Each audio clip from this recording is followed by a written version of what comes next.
Ladies and gentlemen, today in this debate, what you need to understand is the government side has shifted their cases. In case of the first speaker, it was education. The second speaker come up and talked about entrepreneurship. The third and the government whip came up and talked about vocational training, by which she accepted the fact that entrepreneurship cannot be a feasible solution. Now, coming to the rebut about the mechanizing of mining industries, which they said. Understand this, ladies and gentlemen. Mechanization will occur in both these cases. As per the government whip has already accepted the fact that their vocational training would also include mechanized agriculture. We tell you that right now these countries are poor. The people are uneducated. This is the moment that they can be used for this farming for use in these agricultural lands. This is the current moment to actually utilize this manpower, honorable speaker, because we tell you the moment you have trained them, the moment they have received the vocational training, that is the moment they will move towards mechanized agriculture, which would lead to less job opportunities. Why, ladies and gentlemen? Because as per their plan, they've already included the idea of mechanized agriculture so as to increase the output, the product output of the crops of that country. About the mechanized agriculture, we cite an example because look, about 100 years back, 10 people were required to plow a field using sticks and cutting knives and etc. So that is, there was more job opportunity in that cases. However, in current status quo, we see that one person in a tractor can actually plow 100 acres of land. So we see in these cases the job opportunities has decreased. So that is, the mechanization will occur in case of agriculture as well. That is, what they're actually doing is the vocational training is actually creating farmers who will have less employment, because mechanized agriculture will already have appeared then. However, right now, since mechanized agriculture does not exist yet, these people need to be utilized right now. We tell you, honorable speaker, ladies and gentlemen, that they have a wrong assumption about agricultural field. Firstly, they believe that the farmers own the land. We tell you that is not true. In these cases, oligarchs too are the owners of these lands. In these cases, what they do is they actually sublet these crops. That is, the farmers actually come and plow and use these oligarchs' fields, and in return, the oligarchs get a huge proportion of the crops that has been produced. Then the remaining portion that remains with the farmer is again sold to oligarchs, because it is these oligarchs who control the supermarket. It is these oligarchs who are actually buying from these farmers. So that is, the oligarchs are a common phenomenon in third world countries, in case of both mining case and in case of the agricultural sector. So secondly, the other thing that they have overlooked is that agriculture is hugely dependent on climate, which is completely unpredictable. In these cases, after 30 years or 15 years, the farmers that will come up may not be able to farm at all, because the land may then become unsuitable to actually farm. So in these cases, oligarchs we see that their idea about vocational training cannot stand, because they will be creating extremely trained farmers with no job at all, which does not serve the purpose. Now, secondly, coming to about the rebut of multinational corporations, we tell you why the laborers are not oppressed. They come up and tell you that laborers are oppressed. We tell you no, laborers are not oppressed, because these mining corporations are actually regulated by an international market regulation board that actually monitors whether or not the product that they are receiving is whether or not black money or corruption money was used in these cases. In these cases, the regulation, the international market also regulates the fact that whether or not these people have actually received adequate amount of facilities. That is, whether or not there is a limit on the amount of exploitation that these multinational corporations can do. So that is, these people will actually earn much more than they are currently earning.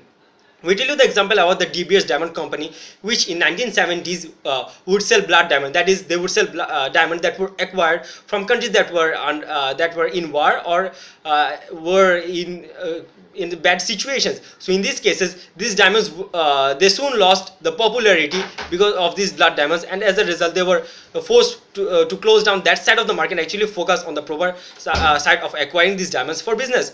We tell you these multinational companies cannot exploit the laborers because they are observed by NGO. How? By the same faith that the government side tells us that this NGO will actually regulate the education in countries, in autocratic countries like North Korea. So by the law, so by this case we also tell you that same will occur in case of resource extraction, which is very possible by their logic. So what we see that oligarchs exist both in both cases of education and in cases of the resource mining.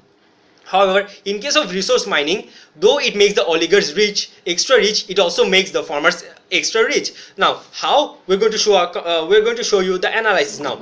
We tell you, in case of education, what education does is it actually entrenches these people to third world jobs. That is, the vocational training that they're providing will keep these farmers to the level of farmers. That is, these farmers will become better farmers, but they are still farmers, and even after better investment they cannot move to a better job. Secondly, because they cannot move to a better job and also they will be unemployed, these people will have less money. So in order to train their children,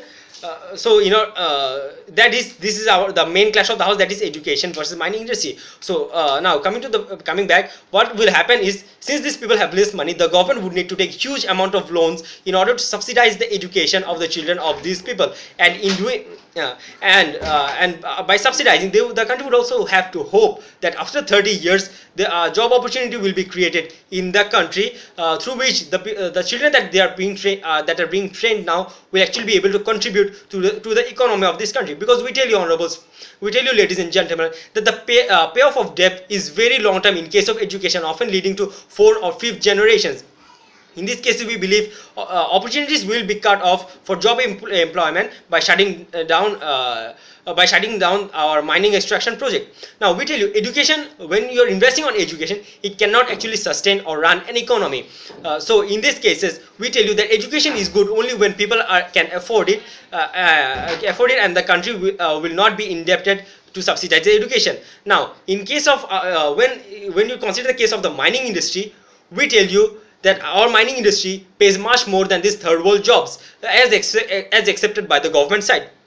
We tell you, if these people earned 10 taka, 100 taka before, as of this moment they are earning 10,000 taka. That is, they can afford to spend 1,000 taka for the education of their children, and further 9,000 they can spend for various cases. So in these cases, we see that this is actually leading to more money for the people, which will lead to better education of their children, leading to a better lifestyle. And when these people are actually getting a better lifestyle, they'll be actually creating opportunities. Secondary job opportunities will be created. For example, they'll be needing maids, they'll be needing drivers, which was the main objective of their education, that is to create employment. So our proposal actually creates employment, and on the same case, our mining industry is actually running the economy, because when the loan was taken, the profit that is ripped off from mining industry can actually help pay off the debt. However, the education cannot pay off the debt and thus cannot run economy.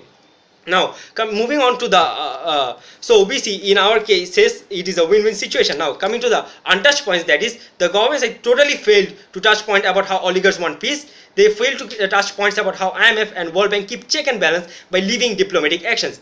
Thirdly, they have also failed to touch the point about how not investing in resource extraction projects will further put the countries in poverty who mostly depend on mining resources. Now, coming to the stakeholder analysis, that is, in our cases, the stakeholders are World Bank, citizens, and country. In our cases, the World Bank, whose plan is to develop and get back the money, will actually be getting back the money. Secondly, citizens will have better livelihood. Thirdly, the country's economy develops. However, in their cases, the World Bank does not get the money back. The citizens are indebted to run the family, and country is indebted to subsidize the education. So we believe ours is a win-win situation, and we take this debate home. Thank you, Honorable Speaker.